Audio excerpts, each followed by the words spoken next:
বগুড়ায় গিয়ে জজ আদালতে ই-বেইল বন্ড সেবার আনুষ্ঠানিক উদ্বোধন করেছেন প্রধানমন্ত্রী তারেক রহমান। সোমবার বেলা 11:30টার দিকে বগুড়া আদালত ভবন থেকে মোট 7 জেলায় এ কার্যক্রম উদ্বোধন করা হয়।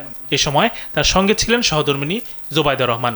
এদিন সকাল 10টায় প্রধানমন্ত্রীর গাড়ি বহর বগুড়া সার্কিট হাউসে পৌঁছায়। সেখান থেকে 11টার দিকে তিনি হেঁটে জজ কোর্ট প্রাঙ্গণে পৌঁছান এবং বগুড়া জেলা আইনজীবী সমিতির নবনির্মিত কোর্ট বিল্ডিং এর ভিত্তিপ্রস্তর স্থাপন করেন। দিনের দ্বিতীয়ার্ধে তিনি গাবতলী উপজেলার বিভিন্ন উন্নয়ন প্রকল্পের উদ্বোধন করেন। এসব কর্মসূচির মধ্যে রয়েছে খাল খনন কার্যক্রম, ফ্যামিলি কার্ড বিতরণ এবং হামরুবেলা টিকাদান ক্যাম্পেইনের উদ্বোধন। প্রধানমন্ত্রীর এই সফরকে ঘিরে বগুড়া শহর সহ আশেপাশের এলাকায় উৎসবমুখর পরিবেশ বিরাজ করছে।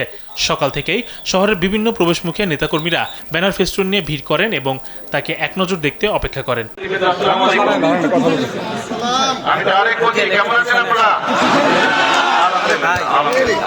ভাই দেখি দাঁড়ান।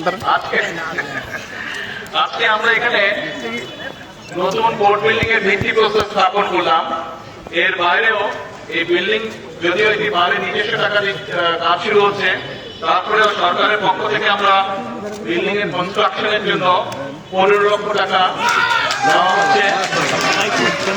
এই কোর্ট বিল্ডিং এর বিভিন্ন কাজের জন্য আজকে হস্তান্তর করা হচ্ছে।